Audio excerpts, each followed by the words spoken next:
From Software has lied to you. Well, kinda. You see, in the latest Elden Ring 1.12 patch, From Software nerfed one of the most powerful and universally used weapons in the entire game, none other than the Blasphemous blade. When this happened, I saw a ton of people mentioning that the weapon was gutted and was now much less powerful. Well, as it turns out, the Blasphemous blade has barely been touched. The only nerf it received was to the poise damage dealt by the flames, and with the addition of the DLC, the weapon is actually a lot more powerful now. So with that being said, hello everyone, my name is Dark Hero, and let me show you just how much more powerful the Blasphemous blade now is. So in case you don't know, the Blasphemous blade is a great sword that is going to heal you whenever you defeat an enemy. However, the unique thing about this weapon is its unique Ash of War, the Taker's Flames. It purely deals fire damage and only scales with faith. However, the cool thing about it is that it heals you for 10% of your max HP plus 150 flat HP on hit. And by itself, this already makes the game a lot easier as you are able to essentially tank through a lot of hits, and the Blasphemous blade is going to be able to heal you back up, and that of course removes the limitation of having a limited number of Estus flasks to heal you with.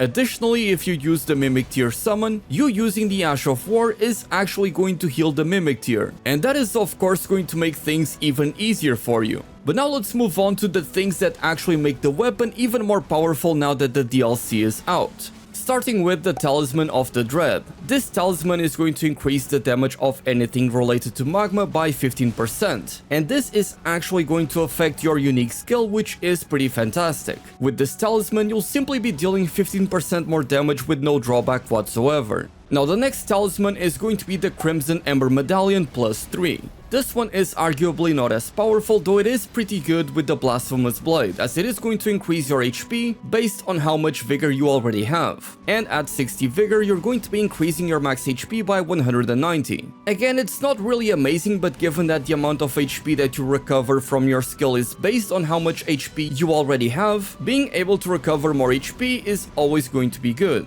Now the next talisman is one that I think some people might not be expecting, and that is the Aged One's Exaltation. This talisman is going to provide you with a 20% damage increase for 1 minute after madness being procced in the vicinity. And like all of the other Exaltation talismans, this actually works when you proc the effect on yourself. And we're going to be doing that by using the incantation Howl of Shabriri. This one, on top of filling up the madness meter, is going to provide you with a 25% damage increase, with the downside that it's going to make it so you take 35% increased damage. But again, with the Blasphemous blade, we're going to be able to heal back up, so you don't have to worry about it too much. So by using this, you're going to be able to buff yourself and increase the damage that you deal while also inflicting madness at the same time. And of course, we're also going to be using Golden Vow to provide you with an additional 15% damage increase and 10% damage negation. And naturally, we're also going to be using Flame Grant Me Strength, which is going to provide you with an additional 20% physical damage buff and 20% fire damage buff. So whether you are simply using the light and heavy attacks of the weapon, or if you are using the Ash of War, or whether you are using the unique skill, during the 30 seconds where the buff is active, you're always going to have this 20% additional damage. On top of that, if you actually use this skill on top of the enemy and hit them with the blade, you are actually going to be able to deal 40% increased damage from this buff on that one single hit. Now, given that you are going to be inflicting yourself with madness, you can also couple that with the Black Dumpling Helm. This is going to provide you 10% additional damage for 60 seconds, and it works even if you remove the helmet. Additionally, if you further want to increase the damage that you deal, you can also put on the Rakshasa set that is going to increase the damage that you deal per piece by 2%, with the drawback that you are going to increase the physical damage that you take by 2% for each piece of armor.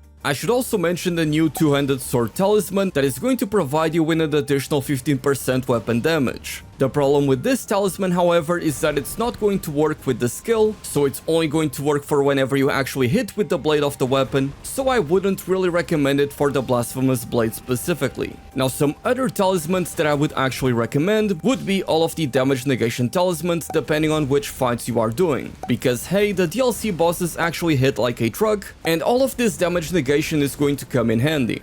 Now, on top of all of these talismans that I have previously mentioned, there are also some new Physick tiers that are going to make the Blasphemous blade much more powerful. Now, you might think that combining the Crimson Sapping Cracked tier with the Blasphemous blade could be a powerful combo. Sadly, however, that is not the true story. This tier is going to recover your HP based on how many hits you deal against the enemy, and the Blasphemous blade doesn't really do that many hits, nor is the amount of HP that you recover from this tier any good, so I don't recommend you to use it. What I would recommend instead would be to go with the oil-soaked tier. With this tier, you are going to be oiling yourself up, quite literally. And enemies that are within the vicinity are also going to be oiled up. And whenever you hit an enemy that is oiled up, which you will be able to do by using your skill, you'll be able to deal 20% more damage against those enemies. Though keep in mind that whenever they get hit by fire, it's going to take a little bit of time before they get oiled up back up again, but with the Blasphemous blade having such a slow skill, you're actually going to be able to do it pretty much every single time. Now, you're going to need to be careful because if you hit the enemy with the blade of the Blasphemous blade on the first hit of the skill, only that portion of the damage is going to be increased. On top of that, you also need to be especially careful against enemies that deal fire damage, because you are also going to be oiled up, so you are also going to be taking 20% more fire damage. And the second tier that I recommend you to go with is going to be, of course, the Blood-Sucking Cracked tier. This one is going to increase the damage that you deal for 20 seconds, though your HP is going to be drained over time. The rate at which your HP goes down is actually very slow, so you normally don't need to worry about it too much, but given that you are going to be using the Blasphemous blade, which recovers HP, you are essentially just getting 20% free damage on top of everything you do. Seriously, all of these additions are amazing and are making the Blasphemous blade an insanely powerful weapon. So now let me show you a build that is going to make pretty much the entirety of the DLC a cakewalk. Now, in terms of stat distribution, you really don't need anything too special. You're going to need to have 26 strength and 15 dexterity to meet the requirements for the weapon, and besides that, you're going to want to pump as many points into faith as possible, and leveling your vigor is of course also going to be very good, as that is going to increase the amount of healing that you are going to be able to get from the Ash of War. Just keep in mind that going beyond 60 vigor is going to result in diminishing returns, so you can alternatively invest into some additional mind or endurance, for example.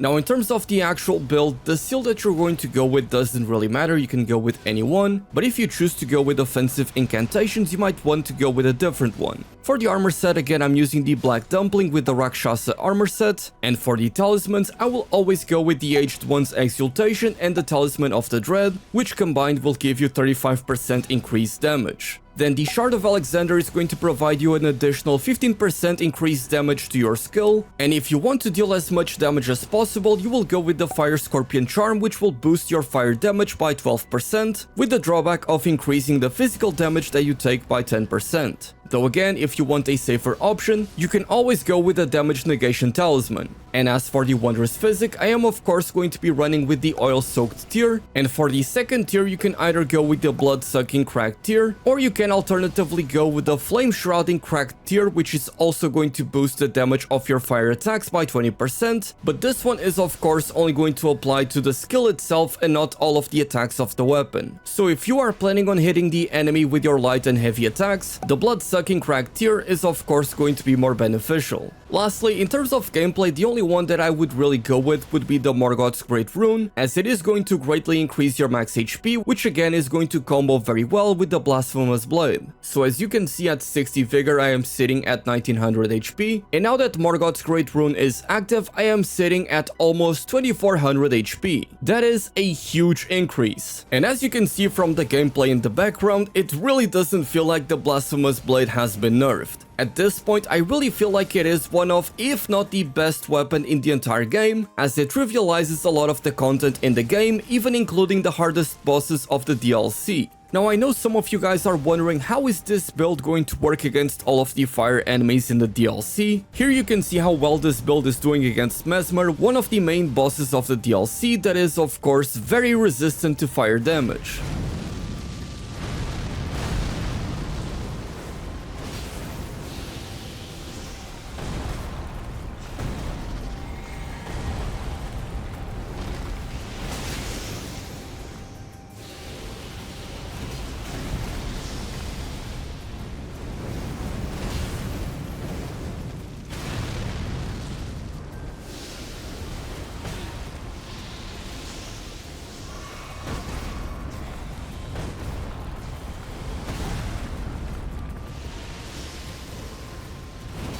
Obviously he's taking a little bit less damage, but you can see how easily I am able to deal with him. And here is the same build in action in combat against one of the most annoying bosses of the entire DLC, the Commander Gaius.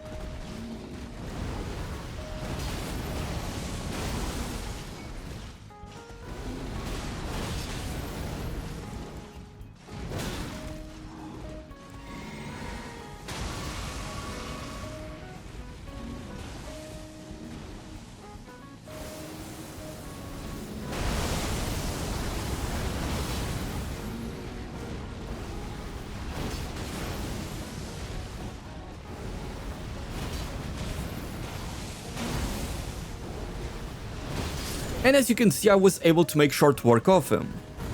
Now that I have beaten the DLC twice, I'm going to be making many more build videos for you guys. So if you are enjoying them, then please consider subscribing. With that being said, my name is Dark Hero, and thank you all so much for watching.